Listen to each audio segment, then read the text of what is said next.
নবীজি, আল্লাহ নবী গো, আপনার বুক মোবারকে শুধু আমার হাতটা রাখছি গো নবী। নবী আমার ডেকে বলে, আজরাইল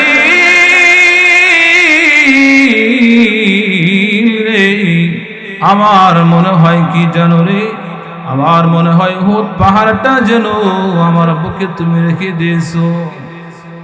আল্লাহ রাসূল বলেন, উম্মতেরা শোনো রে, মৃত্যুর কষ্ট যে প্রতিটি মানুষ গুনাহগারকে আল্লাহ দেবে গো।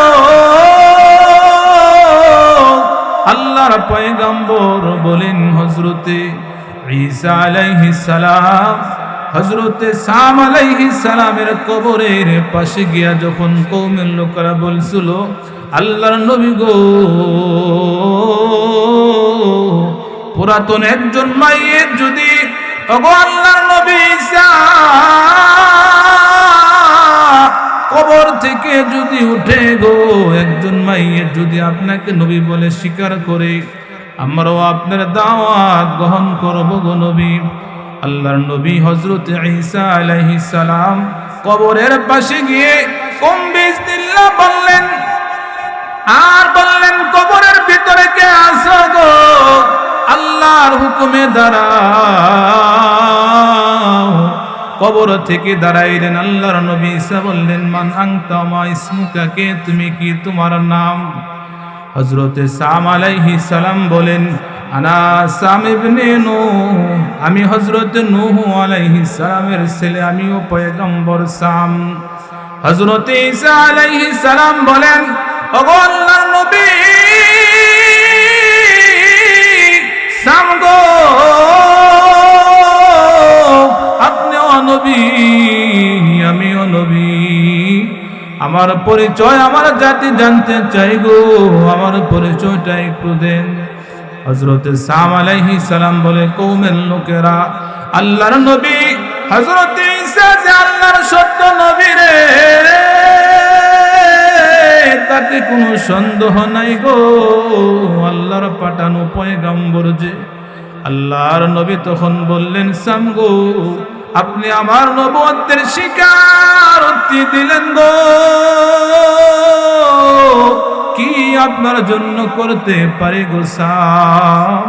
হযরতে সাম আলাইহিস সালাম বলেন, কি করতে চান? ঈসা আলাইহিস সালাম বলেন, এ আল্লাহর নবী সাম আলাইহিস সালাম দুনিয়ায় কিছুদিন আবার থাকতে চান গো। আল্লাহর নবী ঈসা বলেন, দুনিয়ায় কিছুদিন থাকতে চান গো সাম আলাইহিস সালাম। সাম আলাইহিস সালাম বলেন, গো আল্লাহর নবী ঈসা, দুনিয়ায় যদি আবার আমি থাকি, আমার ভিতরে রূহ আসে, ওগো আল্লাহর নবী,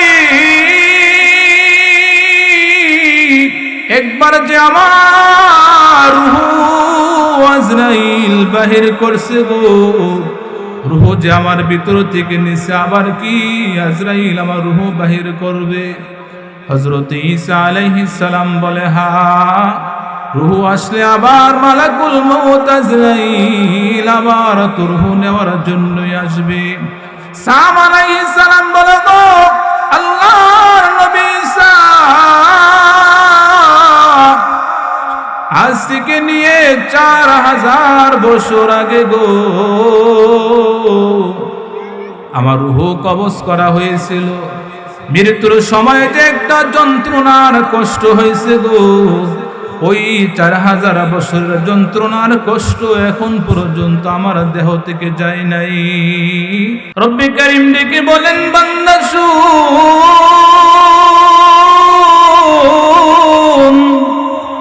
আমি মালিক যাদেরকে প্রাণ দিয়েছি গো, মরণের সময় যে কষ্ট হবে গো, আল্লাহ পবিত্র কোরআনে 4 জায়গায় বলেছেন কষ্ট যে হবে, যন্ত্রণা যে হবে।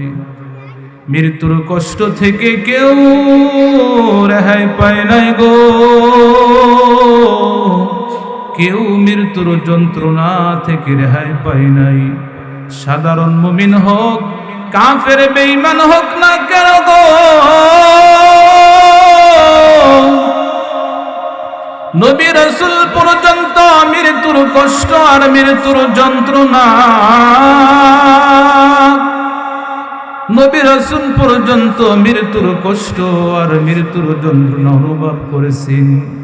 এই জন্য আল্লাহ তাআলা বলেন, ওয়াজাআত সাকরাতুল মাউত বিল হক যালিকা মা কুনতা মিনহু তাহিদ।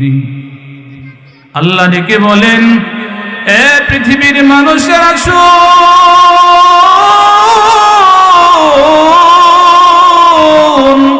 মরণের কষ্ট যে হবে গো, মৃত্যুর কষ্ট যে হবে গো, ওই মরণের কষ্ট, মৃত্যুর কষ্ট যে হবে, সাকরাতের কষ্ট যে হবে গো, সত্য সত্যই হবে। আল্লাহ তাআলা বলেন, ওগো নবীজি, জালেমের মৃত্যুর সময় এমন কষ্ট যে হবে গো, আপনি যদি একবার দেখতেন গো, ওয়ালাউ তারা ইযিজ যালিমুনা ফি গমারাতিল মাউত। আল্লাহ নবীকে ডেকে বলেন, ওগো আমার হাবিব,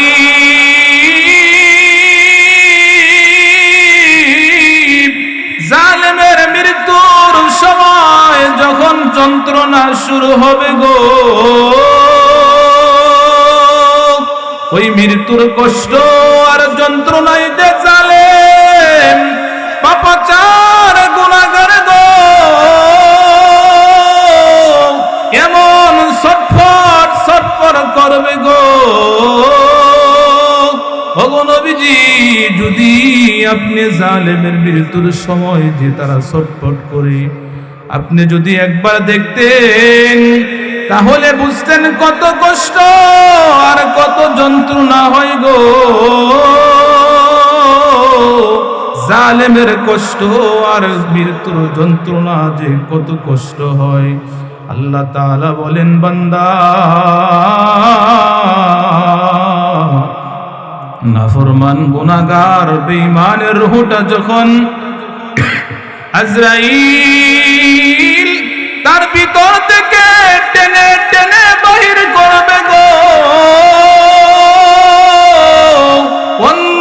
ওয়ান্নাসিআতি গরকা ওয়ান্নাশিতাতি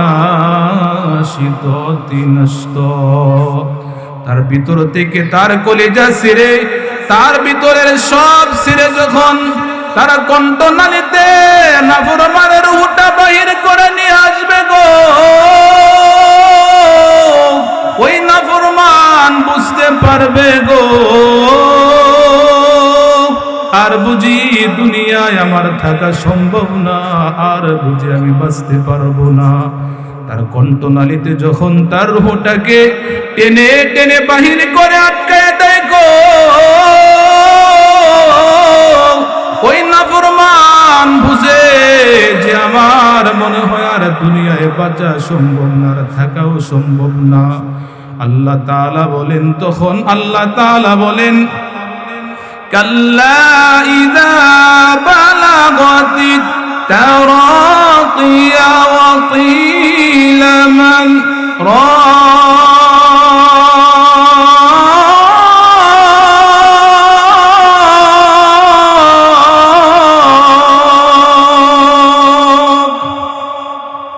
আল্লাহ তাআলা বলেন, ওয়াযান্না আন্নাহুল ফিরাক। রব্বে কারীম ডেকে বলেন, এ নাফরমান শুন, নাফরমান শুন,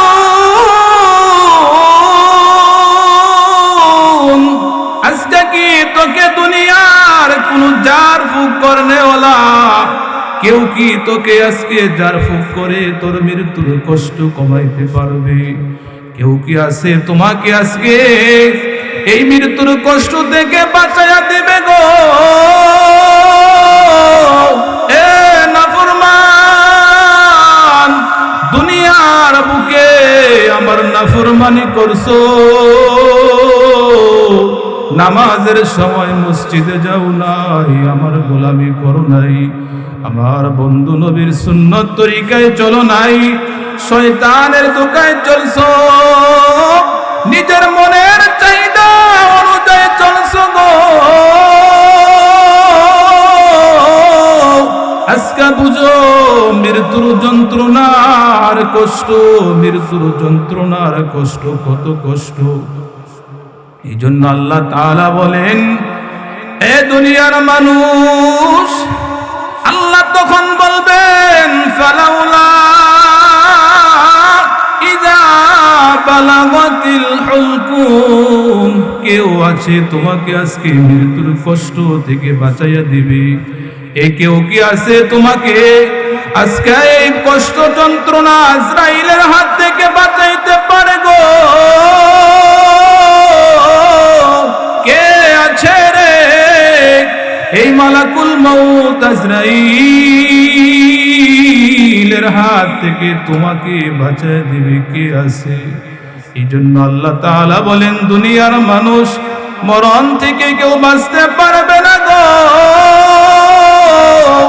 দুনিয়ার যেখানে গিয়ে পালাও গো,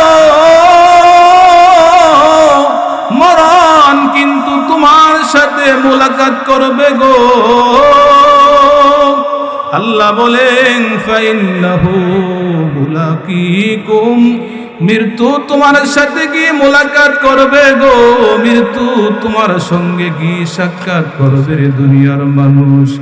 দুনিয়া আল্লাহ তাআলা যে সময় দেয়া তোমাকে প্রেরণ করেছেন, আল্লাহ তাআলা বলেন, বান্দা শোন, আমার দেওয়া নির্ধারিত সময়, যে সময় দিয়া তোমাকে দুনিয়ায় প্রেরণ করছি গো, এক সেকেন্ড দুনিয়ায় বেশি রাখবে না রে বান্দা। এক সেকেন্ড তোমাকে দুনিয়া থেকে সময় থাকা দুনিয়ায় সময় থাকতে এক সেকেন্ড আগেও তোমাকে নিয়ে আসবে না। আল্লাহ বলেন, ফাইজা জা আজালুহুম লা ইস্তাখিরুনা সাআতাও ওয়ালা ইস্তাকদিমুন, এক সেকেন্ড আগেও আনবে না। এ বান্দা শুন, এক সেকেন্ড পরও নিবে না গো।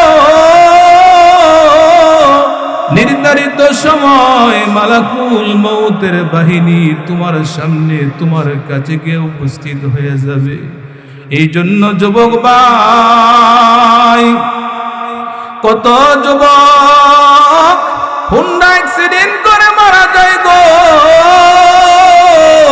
গাড়ির নিচে পড়ে মারা যায়। কত যুবক তোমার আমার মতন কবরে চলে গেছে। আমরাও একদিন কবরে চলে যাব গো। এই দুনিয়ায় কেউ চিরস্থায়ী থাকতে পারবো না, কি বলেন ঠিক কিনা? যেতে হবে খালি হাতে, যেতে হবে খালি হাতে, সঙ্গে কিছুই যাবে না। 3.5 হাত জায়গা পাবি, পাবি না রে বিছানা। 3.5 হাত জায়গা পাবি, পাবি না রে বিছানা। যেতে হবে খালি হাতে, যেতে হবে খালি হাতে, সঙ্গে কিছুই যাবে না। 3.5 হাত জায়গা পাবি পাবি না রে বিছানা 3.5 হাত জায়গা পাবি পাবি না রে বিছানা আজকে তুমি যাদের লাগি শুধুই পাগল পারা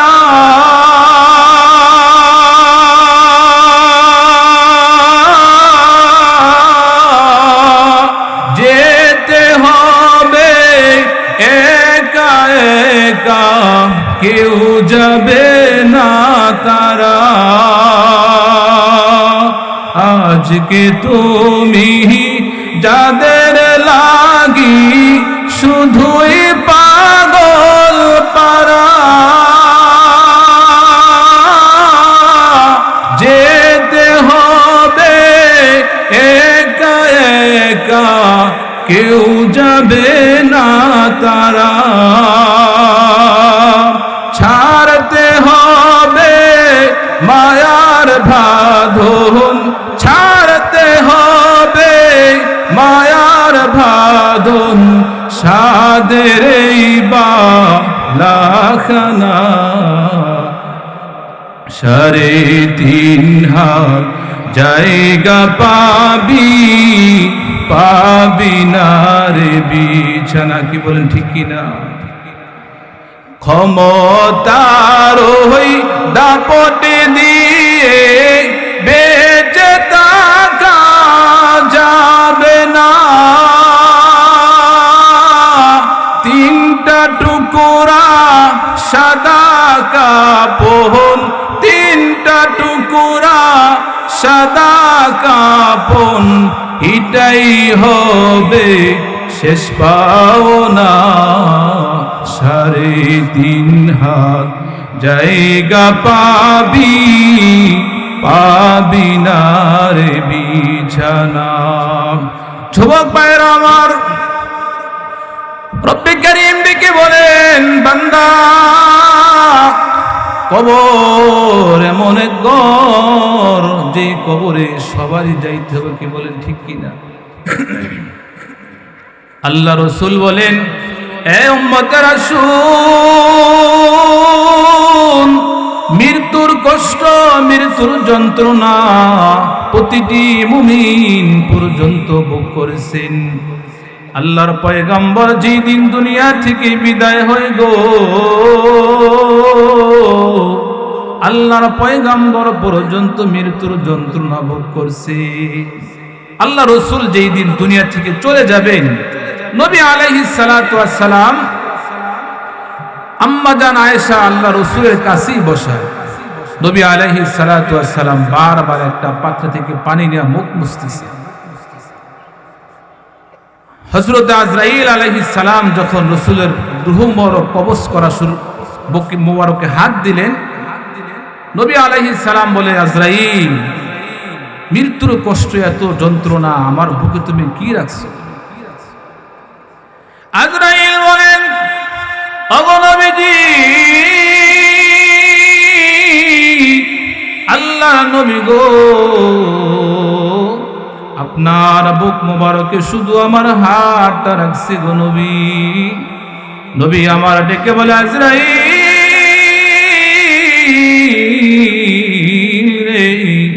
আমার মনে হয় কি জানো রে আমার মনে হয় উহুদ পাহাড়টা যেন আমার বুকে তুমি রেখে দিয়েছো আল্লাহ রাসূল বলেন উম্মতেরা শুনো রে মৃত্যুর কষ্ট যে প্রতিটি মানুষ গুনাহগারকে আল্লাহ দেবে গো আল্লাহর পয়গম্বর বলেন হযরতে ঈসা আলাইহিস সালাম হযরতে সাম আলাইহিস সালামের কবরের পাশে গিয়া যখন কওমের লোকেরা বলছিল আল্লাহর নবী গো পুরাতন একজন মাইয়ের যদি ওগো আল্লাহর নবী ঈসা কবর থেকে যদি উঠে গো একজন মাইয়ের যদি আপনাকে নবী বলে স্বীকার করে আমরাও আপনার দাওয়াত গ্রহণ করব গো নবী। আল্লাহর নবী হযরত ঈসা আলাইহিস সালাম কবরের পাশে গিয়ে কুম বিসমিল্লাহ বললেন, আর বললেন, কবরের ভিতরে কে আছো গো? আল্লাহর হুকুমে দাঁড়াও। কবর থেকে দাঁড়াইলেন। আল্লাহর নবী ঈসা বললেন, মান আনতা মা ইসমুকা, কে তুমি, কি তোমার নাম? হযরতে সাম আলাইহিস সালাম বলেন, আনা সাম ইবনে নূহ, আমি হযরতে নূহ আলাইহিস সালামের ছেলে, আমিও পয়গম্বর সাম। হযরতে ঈসা আলাইহিস সালাম বলেন, ওগো আল্লাহর নবী সাম গো, আপনিও নবী আমিও নবী, আমার পরিচয় আমার জাতি জানতে চাই গো, আমার পরিচয়টা একটু দেন। হযরতে সাম আলাইহিস সালাম বলে, কওমের লোকেরা আল্লাহর নবী হযরতে ঈসা যে আল্লাহর সত্য নবী রে, তাতে কোনো সন্দেহ নাই গো, আল্লাহর পাঠানো পয়গম্বর যে। আল্লাহর নবী তখন বললেন, সাম গো, আপনি আমার নবুয়তের স্বীকারোক্তি দিলেন গো, কি আপনার জন্য করতে পারি গো সাম? হযরতে সাম আলাইহিস সালাম বলেন, কি করতে চান? ঈসা আলাইহিস সালাম বলেন, এ আল্লাহর নবী সাম আলাইহিস সালাম দুনিয়ায় কিছুদিন আবার থাকতে চান গো। আল্লাহর নবী ঈসা বলেন, দুনিয়ায় কিছুদিন থাকতে চান গো সাম আলাইহিস সালাম। সাম আলাইহিস সালাম বলেন, গো আল্লাহর নবী ঈসা, দুনিয়ায় যদি আবার আমি থাকি, আমার ভিতরে রূহ আসে, ওগো আল্লাহর নবী, একবার যে আমার রূহ আজরাইল বাহির করছে গো, রূহ যে আমার ভিতর থেকে নিছে, আবার কি আজরাইল আমার রূহ বাহির করবে? হযরত ঈসা আলাইহিস সালাম বলে, হ্যাঁ, রূহ আসলে আবার মালাকুল মউত আজরাইল আবার তোর রূহ নেওয়ার জন্যই আসবে। সাম আলাইহিস সালাম বলে, গো আল্লাহর নবী ঈসা, আজ থেকে নিয়ে 4000 বছর আগে গো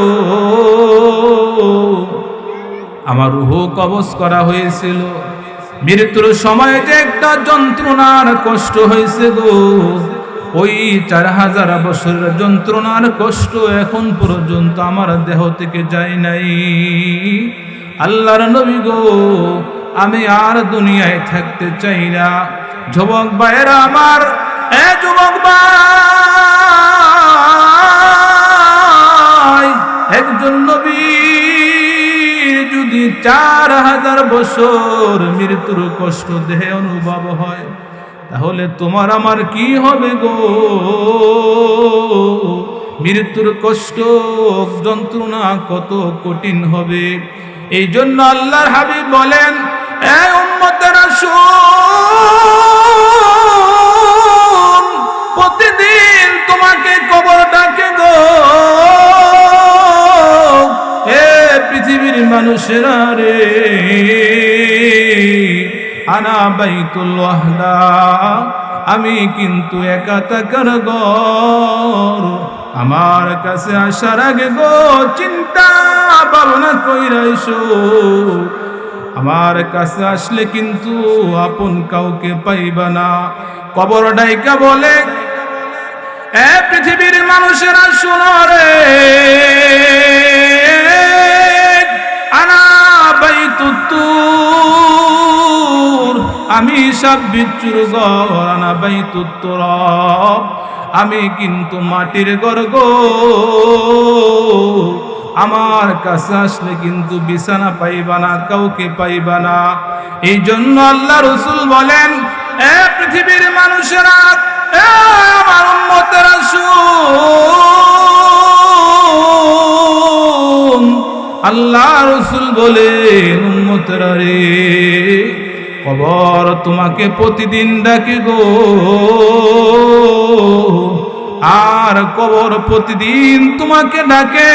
এই জন্য মরণের যন্ত্রণা, মরণের চিন্তা আমাদের যদি দিলে না আসে গো, যে কোনো দিন আপনার আমার সামনে মালাকুল মউত চলে আসবে। আল্লাহ রাসূল বলেন, একজন গুনাহগার নাফরমান বেঈমান যখন গুনাহগার মৃত্যুর যন্ত্রণায় পড়ে গো, মৃত্যুর শয্যায় পড়ে যায়, আর যখন তার মৃত্যুর কষ্ট শুরু হয়ে যায় গো, এমন কষ্ট হবে গো। আল্লাহর নবী বলেন, মালাকুল মউতের যে আকৃতি, বিশাল আকৃতি, তার পা থাকবে জমিনে, মাথা নেগে যাবে পুরো আসমানে, কালো চেহারা লইয়া, ভয়ঙ্কর চেহারা লইয়া যখন তার সামনে এসে দাঁড়াবে, ডাক দিবে, ইয়া আইয়াতুহান নাফসুল খবিসা, এ নাফরমান গুনাহগার রে, পাপাচার, বের হ, দেহ থেকে বের হ, ওই মালিকের দিকে বের হ যেই রব তার প্রতি বড় নারাজ গো, তার প্রতি বড় রাগান্বিত হয়ে আছে রে, বের হ। আল্লাহ রাসূল বলেন, পাপাচার গুনাহগার আত্মাটা বাহির হইতে চায় না। এই জন্য যুবক ভাই, গুনাহ লইয়া যদি কবরে যাই গো, কি উপায় হবে আমার মরণে, কি উপায় হবে আমার কবরে, হাসরের ময়দানে কি নিয়ে মালিকের সামনে দাঁড়াবো। এই জন্য গুনাহমুক্ত জীবন লইয়া কবরে যাওয়া চাই। আল্লাহ রাসূল বলেন, উম্মত গুনাহ লইয়া যদি মরণের যন্ত্রণায় পড়ো গো, মৃত্যুর বিছানায় পড়ে যাও, তাহলে একজন গুনাহগার পাপাচারের কিন্তু মৃত্যুর সময়, মৃত্যুর কষ্ট আর কবরের যন্ত্রণা যখন তার শুরু হয়ে যাবে গো, তখন কিন্তু মানুষের উপায় আর থাকবে না। কি বলেন ঠিক কিনা? কি উপায় হবে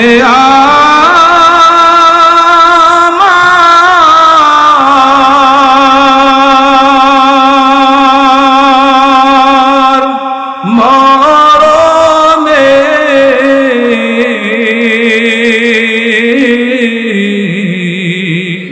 কেমনে থাকিব ও গো মালিক, ও বোরে কেমনে থাকিব ও গো মালিক, ওই কবরে। কবর হলো ছোট্ট একটা মাটির ঘর, সে ঘরেতে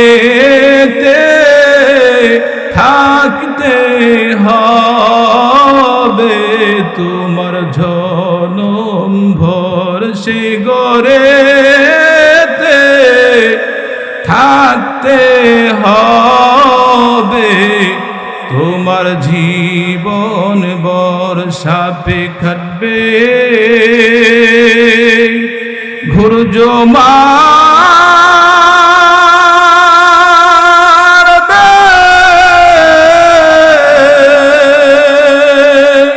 হায় রে হায়, আগুন জ্বালাইয়া দিবে তোমার কলিজায়, আগুন জ্বালাইয়া দিবে তোমার কলি যায় কবরেরি আজব যদি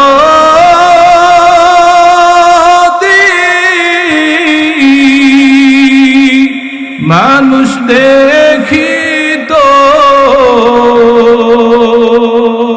ঘরবাড়ি রিয়া পাগল হইতো ঘরবাড়ি রিয়া পাগল হইতো। এই জন্য যুবক ভাই